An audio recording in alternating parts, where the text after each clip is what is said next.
Well, I'm having what is going to be, I hope, an amazing conversation with three members of the Silk Road Ensemble.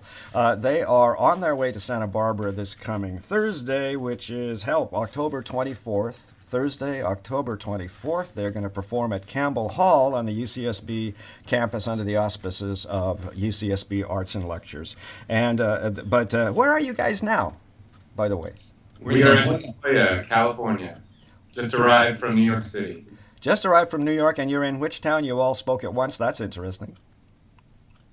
La Jolla. La Jolla. You are all in La Jolla, and soon to be making you. Are you doing an LA show on your way to Santa Barbara?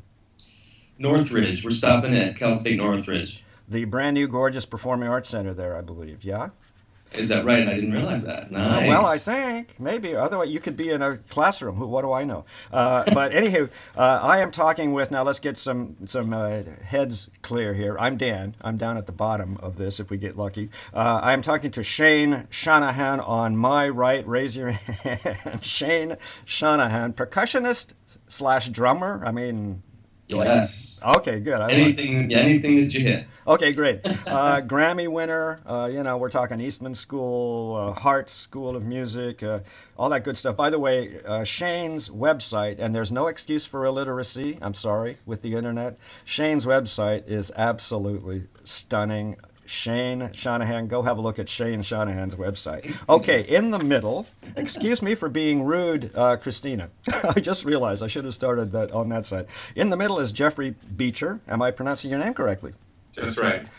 Bass player, string bass player, acoustic bass, and contra, all that good stuff. I don't know. Are you going to be? Is that instrument going to be fooled around with at all? Just taking the neck off. Other than that, Oh, it's as you expected. that's hilarious. Okay, and again, member of Silk Road Ensemble. And finally, please forgive me for getting the order all messed up. I'm not a gentleman. I apologize. Christina Pato. And may I ask your instrument, please? I play gaita, which is the Galician bagpipe. It's the bagpipe of the northwest corner of Spain. Thank you, because I could never have pronounced it properly. I was getting as far as bagpipe, and that is indeed an understatement, if I may say so. And everybody, please have a look at Christina Pato's website, Pato. I'll have this up on Bravo, California. The most in and her YouTube performances and so on, the most amazing sounds, and that is really what Silk Road Ensemble is all about. An amazing mix of cultures, tonalities, sounds, ideas. It's fabulous. Who have I forgotten? Have I got everybody? Yeah. Okay. Yeah. Oh, good, good, good. Okay. Well, the program on Thursday, I don't know. It probably changes a little bit, perhaps from performance to performance, or not in terms of the programming. Is this the This program will be shared all up and down the coast of California. So we will be playing the program tonight, similarly to the one that we'll play for you on Thursday in Santa Barbara. excellent? Christina, were you going to say something? No, I was just going to say a little overview about the program. The program is actually a little journey between all the traditions of all the ensemble members. In this tour, we have, of course, Spain and the US, but we also have India, and we have Iran and the Persian world and the Western traditions. So the program is about trying to get this journey from east to west, from west to east, with everything that happens in between. Wonderfully put. Obviously, you've done a lot of interviews. Thank you very much. That was perfect. And I keep thinking of just the names, just the titles of your albums says it all. And the latest album, A Playlist Without Borders. Hello? Did Christina not just say that? A Playlist Without Borders is Silk Road's latest album. But listen, When Strangers Meet,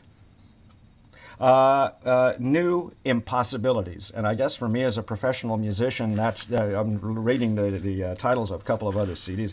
New impossibilities. That's the one that really has me the most intrigued. As I'm a pure classical conductor trained musician. I'm getting better now in my old age. My mind is expanding greatly. I hope not before us all.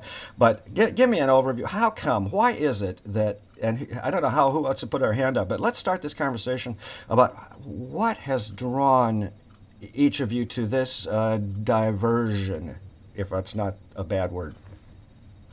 I think for me, it was. I mean, my journey as a musician started off with rock and roll as a teenager playing drums in garage bands and things like that. And then I got into jazz and then classical music and went to conservatory, went to Eastman School. And while I was there, I just got exposed to drumming traditions from other parts of the world. And a lot of them really spoke to me, the African tradition, Indian, Middle Eastern. And while I was at school, I was fortunate enough to have some influences that really opened my mind to that kind of music, and it was something very different from what I was doing in the orchestral world, and it allowed me to explore improvisation and performing without sheet music, things that really spoke to me. And so I think when this project came up, it was kind of the perfect combination of the Western classical tradition that I've been trained in, as in combination with these other traditions that were really inspiring to me as well. Anybody else? Christina? Yes, I was listening to Shane so deeply that I don't remember the question. That you have to remind me the question. I thought I saw that something about what is it that draw that some of us in classical music, forgive that word even, but you know what I mean. Some of us are drawn and some are not. You three, to be in this ensemble, are particularly drawn to this juxtaposition of styles and so on. So that was the question, I think. I think it really depends on your background, your personality, and your way of understanding music. In my case, I come from the two worlds. I have an education as a classical pianist, but I also have an education as a bagpiper in traditional folk music. So I always have been in between the two worlds, classical and world music. And for me, I am probably among the three of us the latest addition to the ensemble. It has been only 6 7 years since I have been a part of this, and since I met them, it was like finding finally the connection between the two worlds that I thought they were really separated, the classical music and the traditional world music.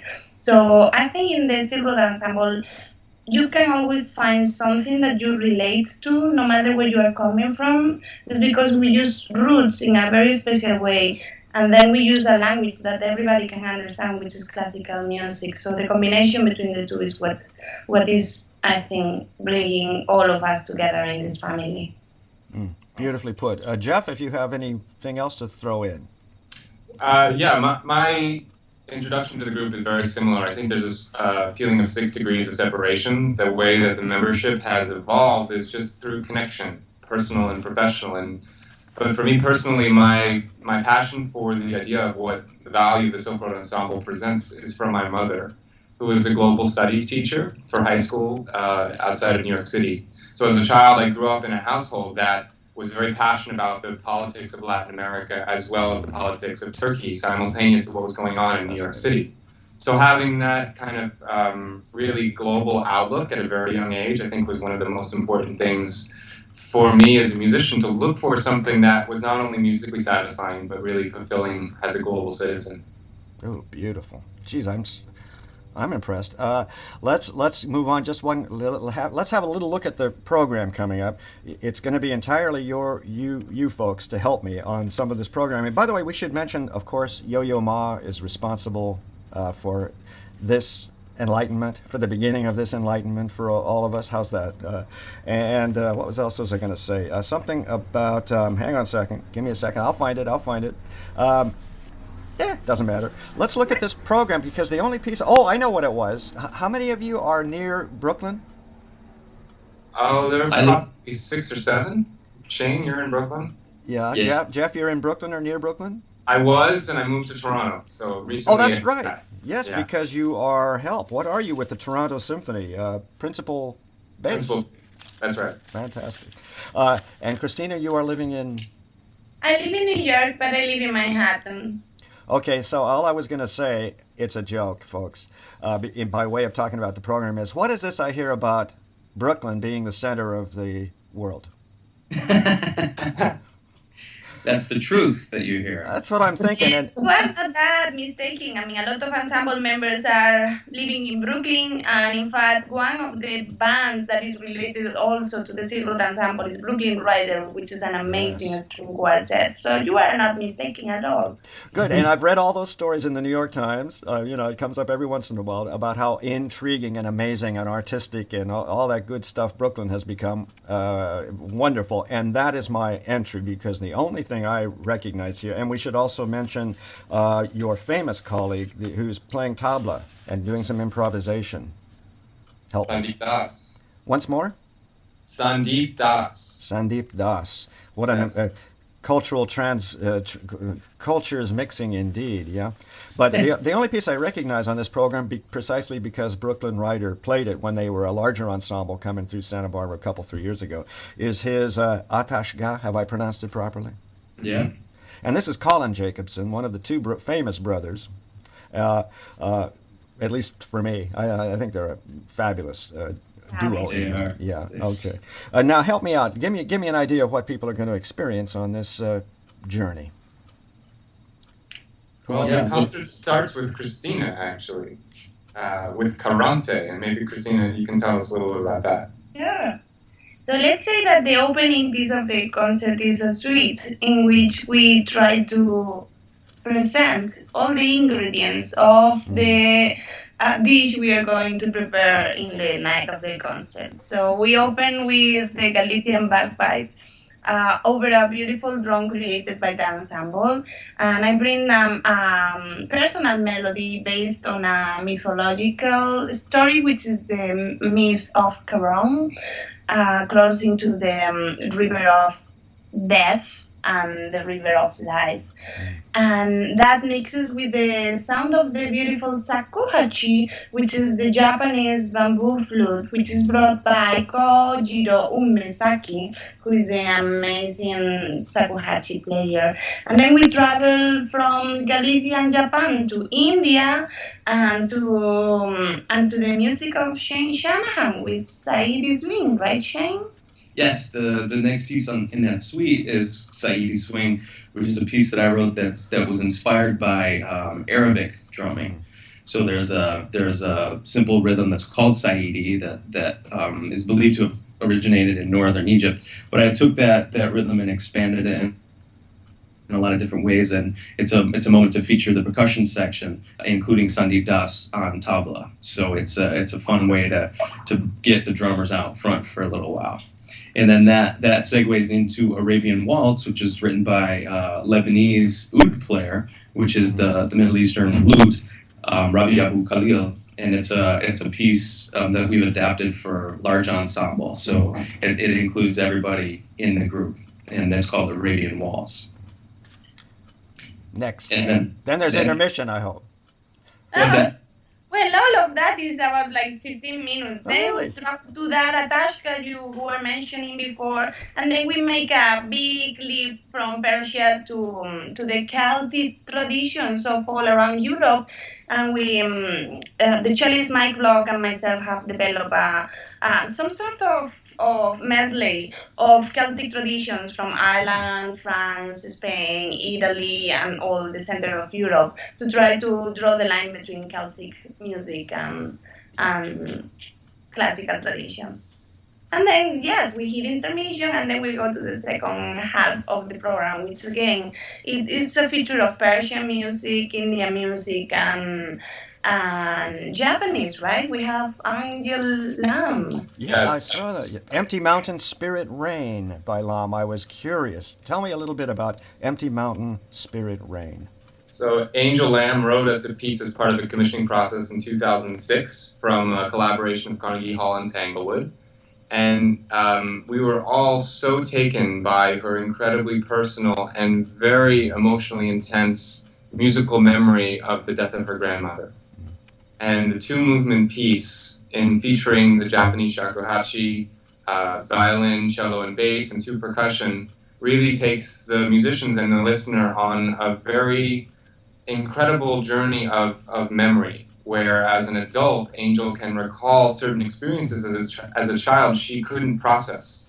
she remembers waiting for her grandmother at a certain hour after school, and all of the traffic and all of the noises and the smells and the tastes going on. And she also remembers not being picked up by her grandmother and going home and encountering her family in such incredible loss, but not knowing how to process it at the time. So it's kind of a memorial for her, and a very personal piece for us as musicians too, to be able to share with each other in the audience. What else? Why does Zorn ring a bell to me? That give me the man's first name. Man, I hope man. John. John Zorn. John Zorn, Does yeah. does he live in Southern California by chance? He lives in New York. Oh, oh well. So much for my lead. Tell me about Zorn's suite from the Book of Angels. Well, John Zorn is a really well-known New York composer as both a saxophonist, just sort of a cultural icon of a downtown New York scene where genres are mixing and idioms know no bound in some sense. And for us as a group, he was very creatively forthcoming and allowing us to access this very big book called the Suite of, it's a book of angels. And there are 300 sort of small little phrases that he composed in a very short period of time. And it's been a creative project for us as a group and as a group of arrangers to bring those melodies into the group through our various roots and voices and different cultures. So Christina arranged an incredible version of Kepl, which maybe Christina can tell us a little bit about. Sure. So every angel of this book is for one day of the year. So there are 365 little melodies in that book. I arranged Gabriel, which is the angel of the first heaven, and I brought a little mixture of Spanish and Iberian music, which is the combination between flamenco and the music of the north of Spain. So it's a very flamenco-ish arrangement of a Jewish kind of song, which I found that the combination between the two is not that weird because he's using a Phrygian mode, which is the basis of flamenco music. So it was like a very natural thing for me to do. Shane also did an arrangement of one of John's angels. You did Jetrel, right? Yeah, I did Jetrel, and incorporates. It starts with a percussion intro that incorporates a little bit of an Indian rhythmic pattern, and then goes into kind of a feature for Ko, our shakuhachi player, and then starts up with a funky marimba groove that we get to sort of play on top of, and has a little frame drum, which is a Middle Eastern tradition as well. And so it combines all these different elements, and then I sort of deconstructed his melody that he had. These pieces are interesting because some of them are just melodies, some of them are have rhythmic notation, some of them are just sort of more abstract. Some of them do have some harmonic indications, so there's a lot of room in there to interpret things differently. So I sort of deconstructed it, changed the time signature a little bit, included some polyrhythmic stuff and again some Indian rhythmic concepts, and just tried to create something that was a really unique kind of sound. That's that training kicking in. There you go. What else in this suite? It's a suite. Have we finished this suite? Well, this is actually one part of the program that will be variable because we've developed, I think, about 7 different arrangements of these tunes, and so we'll probably throughout the tour change which ones we do. So Kehai Kalhor, our Comanche player, did one. Mike Block, the cellist, has also done a new one. Johnny Gendelsman did a really nice one, and what else? What am I saying? Congrats. There's one from our new album that's a bonus track on a playlist without borders called Brielle, which is a really favorite one of ours. It's kind of a surf rock interpretation of a Book of Angel arrangement. So. Boy, you really set us up, huh? Or you set this old man up. Surf rock variation on something. Anywho, talk about collaborative artistry. Yeah, it's been a really fun process. And that is the word of the age, collaborative, in terms of the arts. Collaborative arts. Finally, we're starting to get it. And speaking, again, shut me up here in a minute, but how about the collaboration of cultures? This journey that has just been described. Anything else that that you should be telling me before I shut this down here? Anything? Are we set? I think Yeah, we. there's just one thing. Yes. Just that along with all these incredible performances, we're also doing a bunch of workshops. There we have a very important educational element to the work that we do. So we'll be at the university doing some workshops with faculty in Santa Barbara, and basically all along the coast as we travel north all the way up to Sonoma and finally to Vancouver. We're working both with grade school level to high school to university level students to not only share the values that we have as performers, but again as citizen musicians, that we are expanding our own our horizons by learning more from our neighbors. And I think that's something that is a really powerful thing in the day and age that we live in. Christina, you were going to say something? Yeah, like if they want to follow us, silkroadproject.org. That is our website, and we are on Facebook and on Twitter, and feel free to join us in the family. Wonderful, because my subscribers here do. It's pretty much California, mostly Southern California, but Northern California, the West. Friends, neighbors, people I don't ever talk to anymore. But anyway, they're there. Yeah.